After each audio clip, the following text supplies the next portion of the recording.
Que nous tous puissions redevenir maîtres en Europe de notre destin.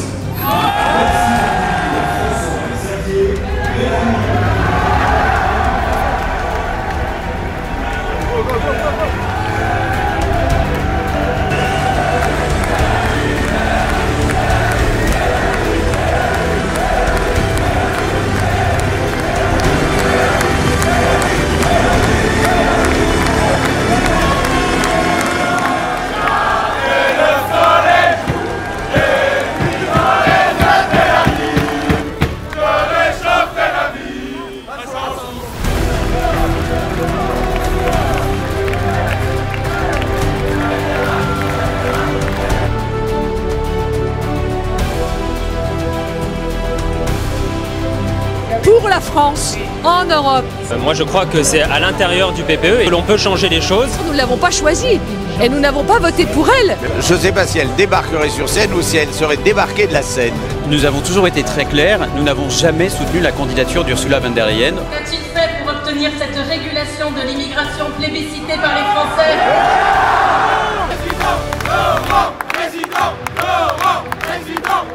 C'est vous qui prenez toute la lumière là? Non, non, non, la lumière c'est pour François-Xavier, on est là pour lui. Une question se pose pour François-Xavier Bellamy. Il a montré sa réprobation, il a montré son opposition à Ursula von der Leyen, mais ses candidats soupçonnent encore des liens et en tout cas une hypocrisie pour lui de rester au sein du PPE. Alors nous allons poser la question à ses cadres, à ses militants. François-Xavier Bellamy est-il le porte-parole insoupçonné d'Ursula von der Leyen? C'est ce que nous allons voir. Pensez à vous abonner, commenter, liker, partager cette vidéo. A très vite sur bvoltaire.fr. Pour retrouver la maîtrise de notre destin, c'est maintenant et avec nous. Vive le Rassemblement national! Refonder l'Europe pour rétablir la France, voilà le défi qui dépend de vous.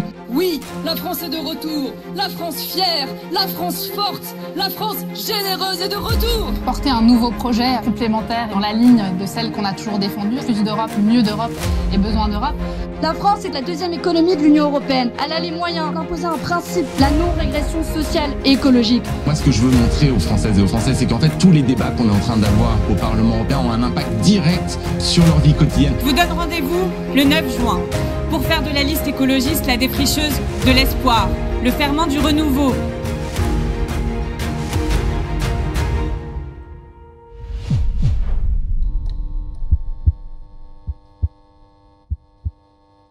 Est-ce que vous comprenez qu'on lui fasse cette critique?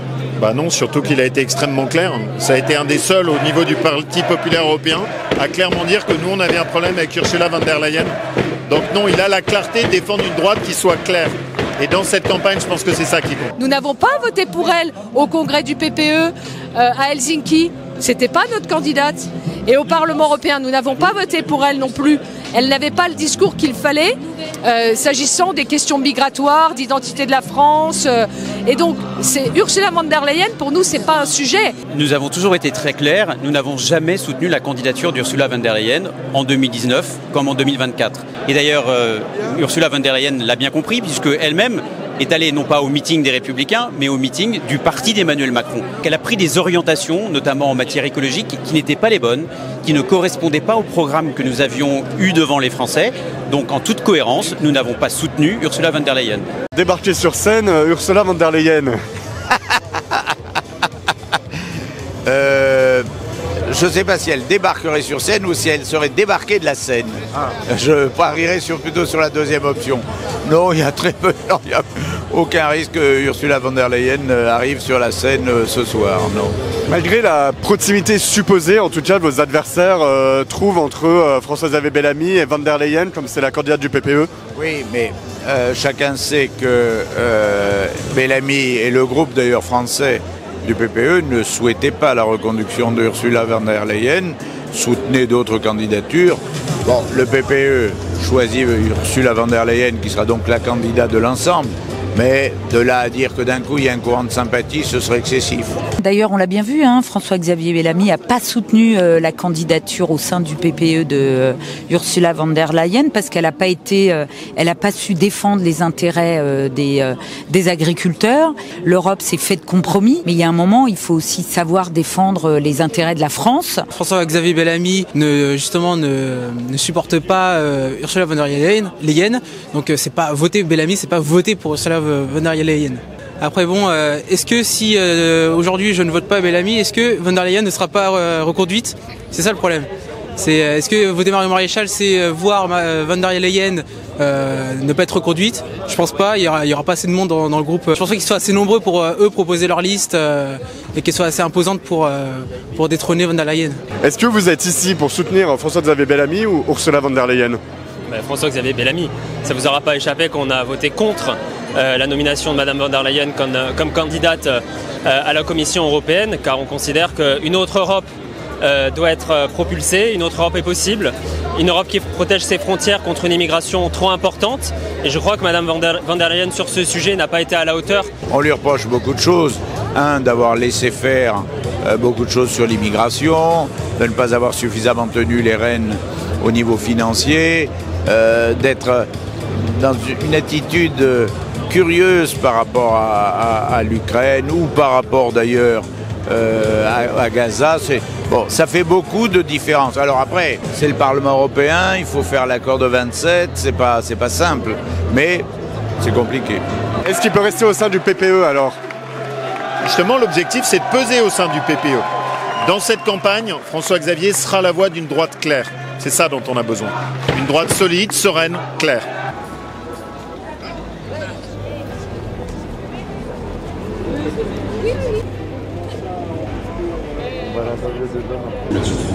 Sur 134 000. En matière de lutte contre l'immigration, 29 000. Cet engagement au service des armées de la France.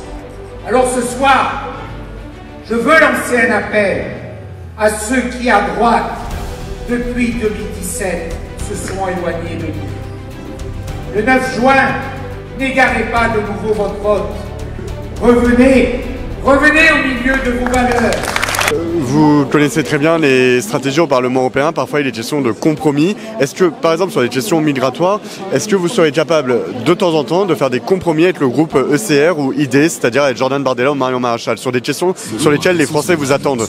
Mais je vous invite à regarder les listes de vote. Certains, puisque au Parlement européen, vous avez raison de le souligner, il y a des votes qui se font par intérêt notamment des pays, souvent.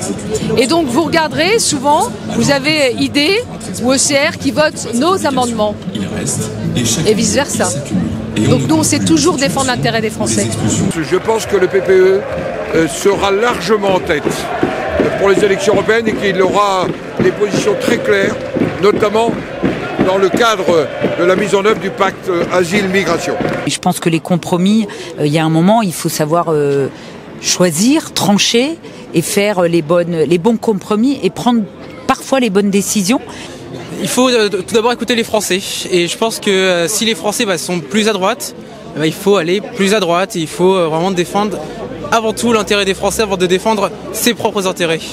Je crois effectivement qu'il faut s'entendre sur des sujets aussi importants que l'immigration, qu'il faut trouver à chaque fois des coalitions sur un certain nombre de textes.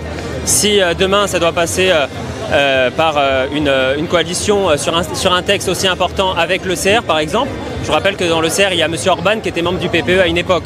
Donc je crois qu'évidemment il faut faire preuve d'intelligence et penser avant tout à la priorité et aux attentes des Européens avant tout.